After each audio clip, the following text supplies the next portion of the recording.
All right. So you know that I launched Pairgap a few years ago, and Pairgap is all about matching people who are compatible to purchase homes together.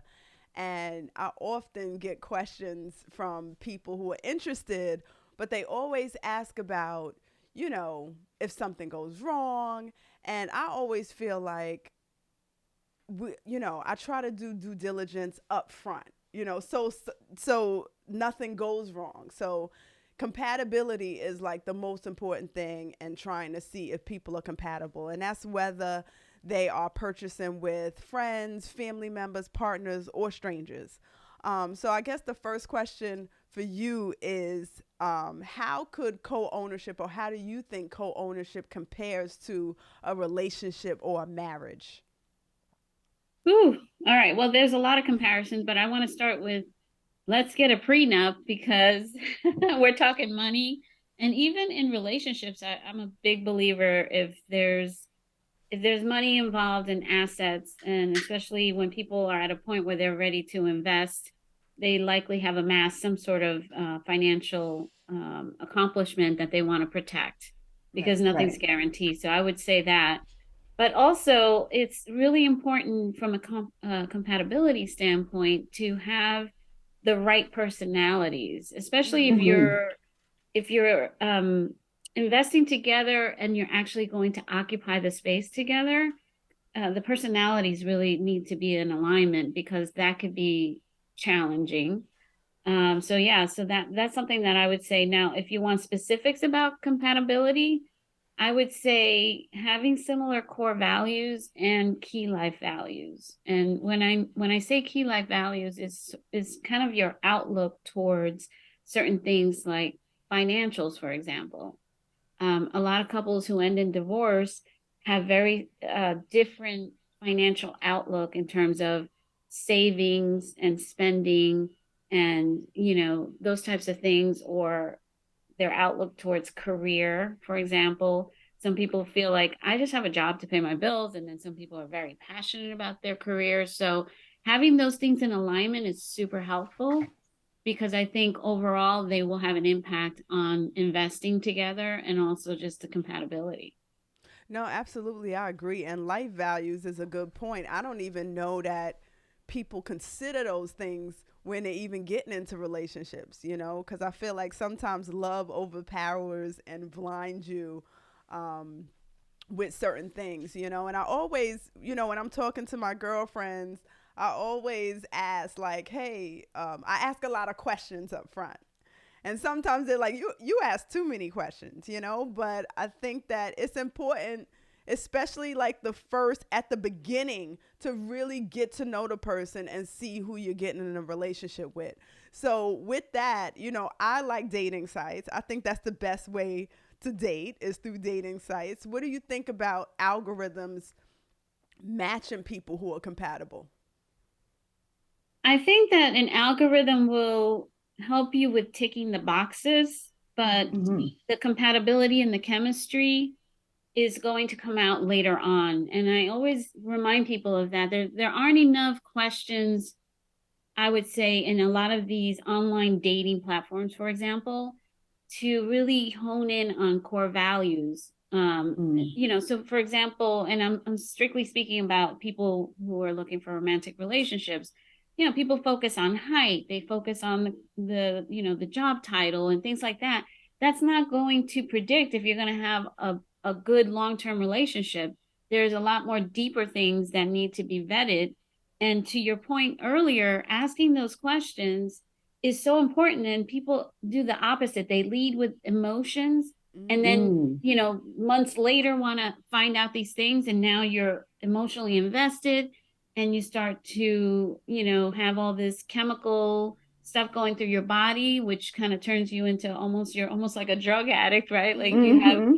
all these hormones that are going through your body, and now you're not able to make good decisions. So that's why it's important to do the vetting first and ask those questions beforehand, and then let the emotions rush in after you feel like, okay, this is someone worth pursuing and being vulnerable around, etc. And I'm not, and I say that without putting up walls, because Right. people don't know how to do that, and they don't know how to finesse those questions, so they kind of come off as off-putting and strong, and like they have walls, instead of just having conversations and storytelling and asking open-ended questions to really get to know someone, so that you don't force them into saying things they think you want to hear.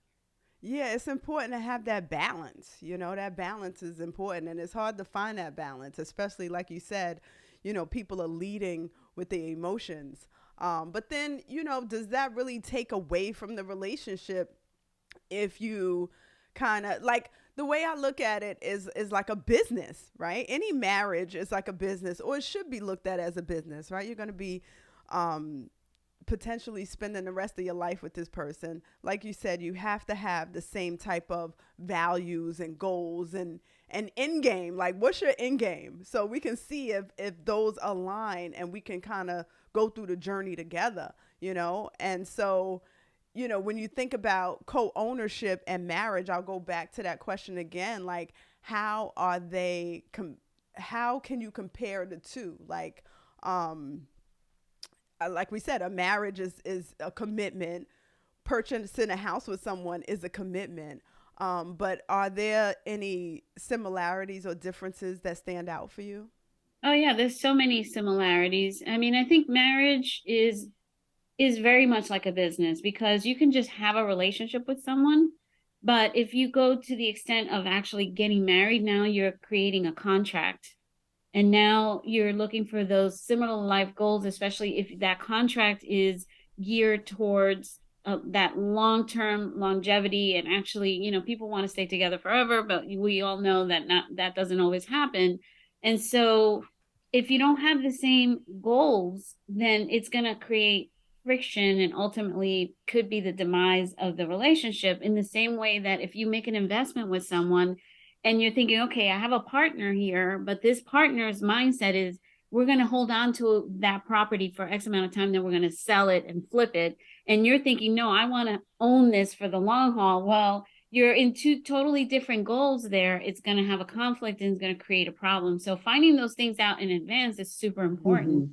I also think in marriages, it's important to not have expectations, instead have conversations and negotiations. In other words, if you feel you come into a marriage thinking, well, what I expect is this, we're going to be a traditional marriage. And first of all, what does traditional mean to you versus modern, right? Everybody has their own idea of what these words mean. So instead of doing that, coming into it with, let's negotiate and let's communicate about what works for us as a team. And so it may be that the man or the woman might do things that fall outside of the traditional, expectation of their gender role, right? In heterosexual relationships.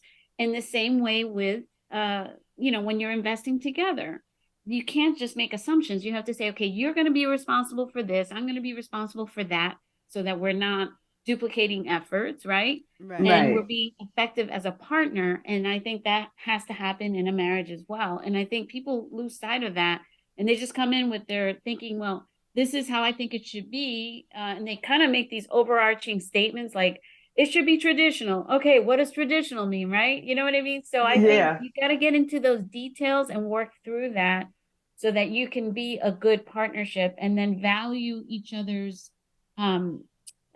expertise, so to speak, right? Like my husband's really good with directions. If I start asking questions, if we're going somewhere and I'm trying to tell him which way to go, what the hell am I doing? Like, this man is like a GPS, right? So you have to know what you're good at, and what you say, okay, that's your bailiwick, that's your area of expertise. I'm not going to get involved in that, and this is my area.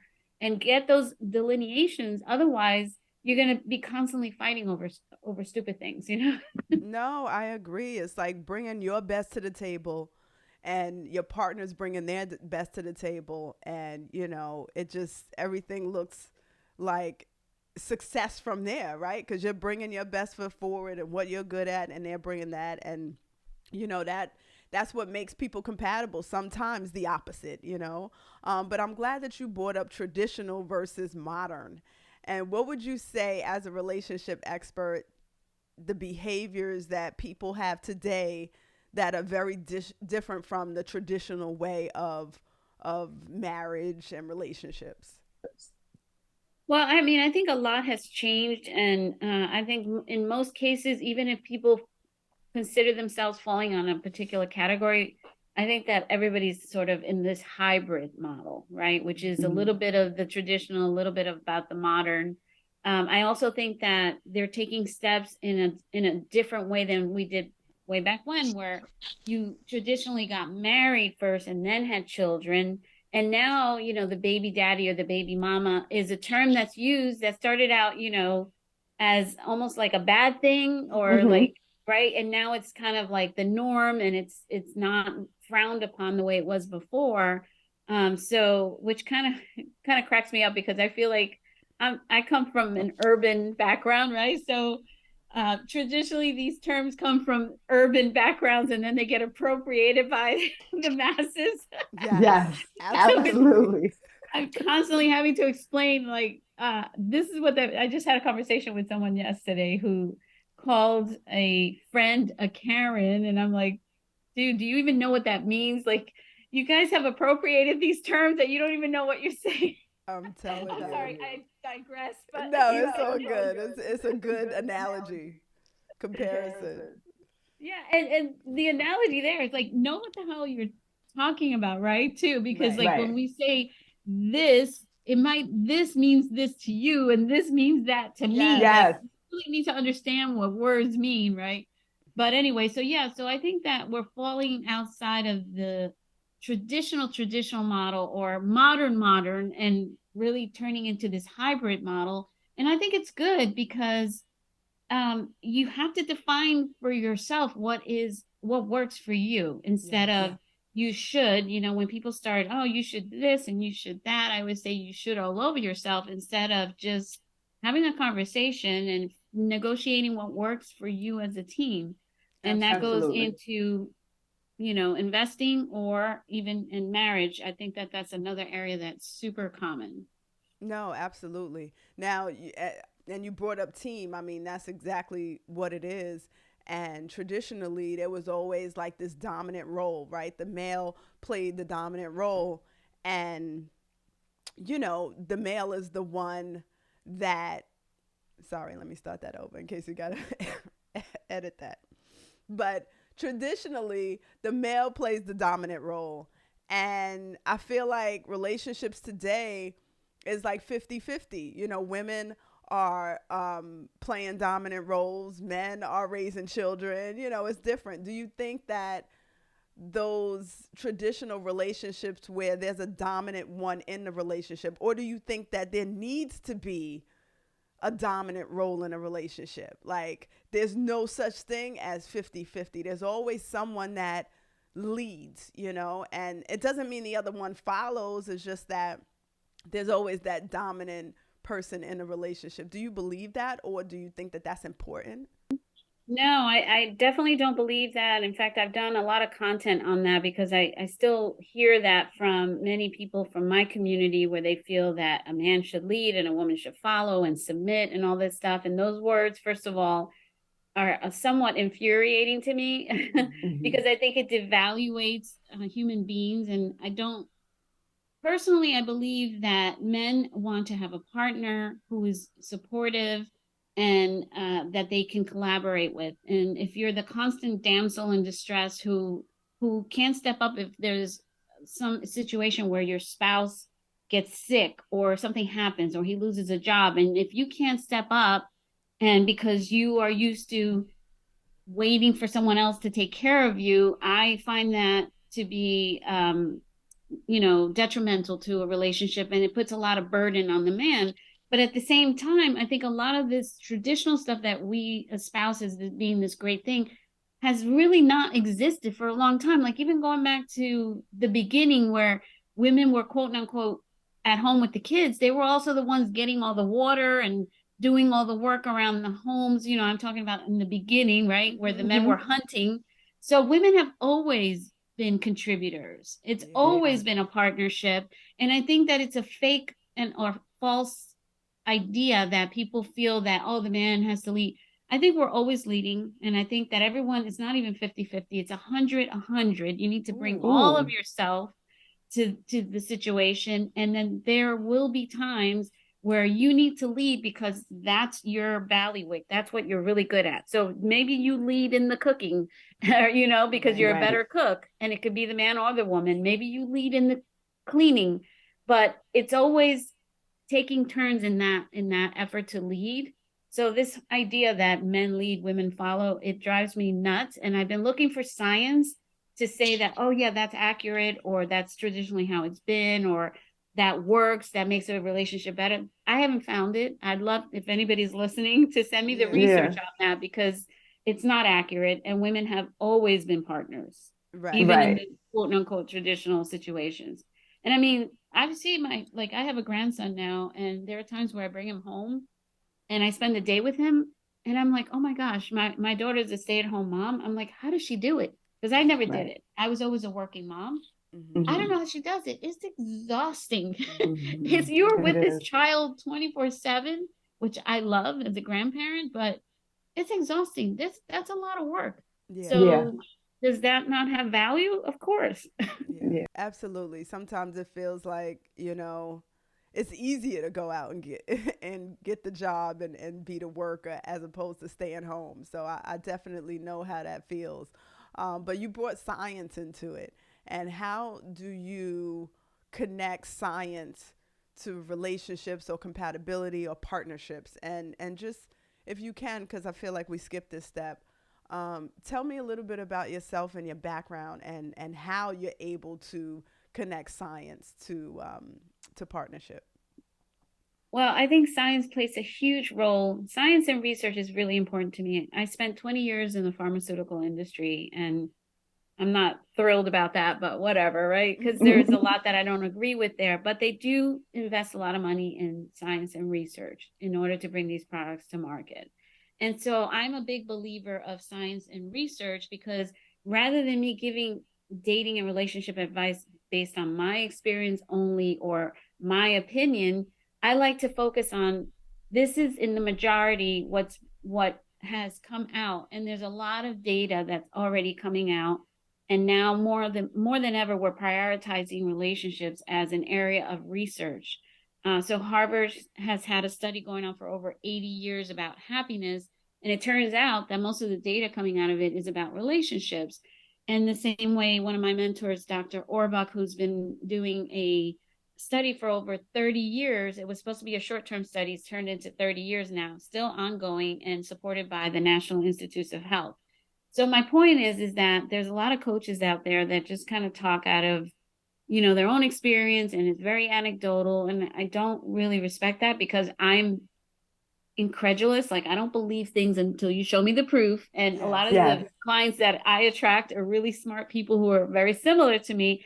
So when I speak with them, I want to be able to show them the data if they need it to believe me. It's like, hey, don't kill the messenger. This is what the data shows, right? So to answer your question, my background is that, and also I'm a science-based dating and relationship coach. I'm certified. I'm also a certified master executive certified matchmaker. There's only 12 of us in the country.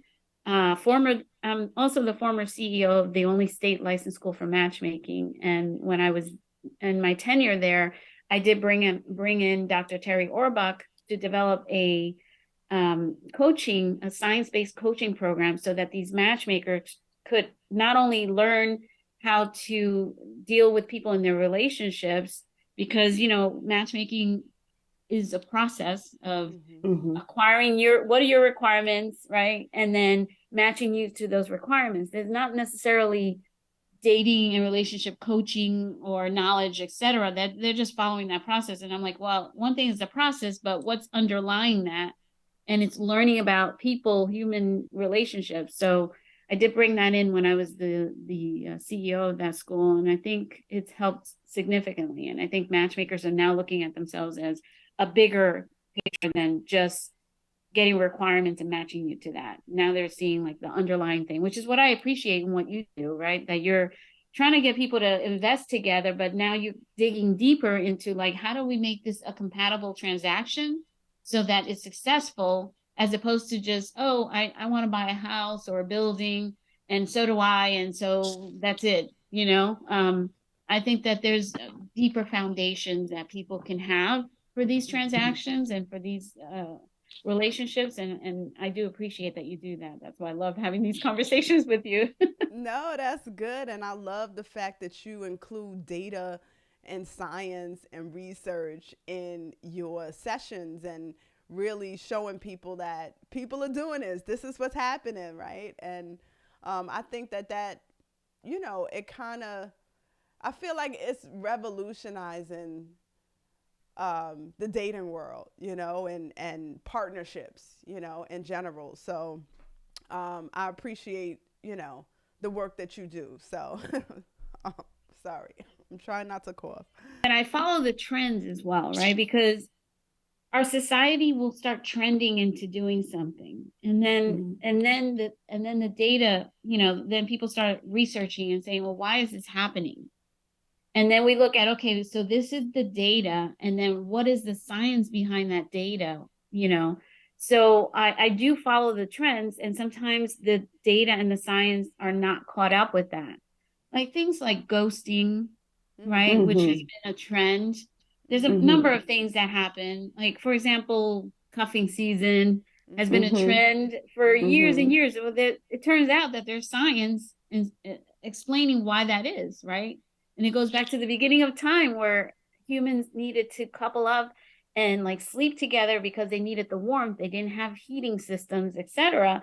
And so our brains were developed in that way to know that you want to couple up. That's what cuffing season is all about, is coupling up for warmth. But because we've graduated from that, we now have heating systems. We still have that RAS brain, which is that, that old brain from way back when. So we still want to, partner up over the winter months. And that's what cuffing season is all about. So people don't realize that there's science and there's an explanation as to why this happens. And then, so how do you follow the trend and then find the science and then use that to your advantage, so that instead of just, going through a cuffing season, which is, partnering up around, it starts around October through February, instead of just coupling up, why not be strategic about it and actually turn it into a long-term relationship where you're done in that whole dating scene, right? Most people don't think to do that. They just get together, and then later on they end up breaking up, and then you're back to the cycle of looking for that the soulmate. So yeah. Well, speaking of trends, there's a trend that's going on now, right? We're in a shared economy and we're sharing everything. And, when you look at Airbnb and you look at now people are roommates and just the whole shared housing industry, I don't know that compatibility plays a role in that. It's just, this is what I need at this moment, and the other person has it to offer. And there are some horror stories that you hear about roommates, and then there are some success stories. So, what do you think contributes to the success of living with people, living with strangers, without testing compatibility up front? I mean, I think necessity is the mother of invention, right? And so this whole Airbnb situation came about because people had spaces, and, they had all these bad mortgages and things like that. And someone had the genius to say, let me create an ecosystem where the person who has the space can now share it with someone who needs that space. And just that in and of itself is an area of compatibility, right? Because, and then, it's also important to create boundaries, right? Which gets back to how you would in a business as well as in a relationship. So you create those boundaries. If you are sharing a space, then what are the rules of engagement, right? So how do you use that space?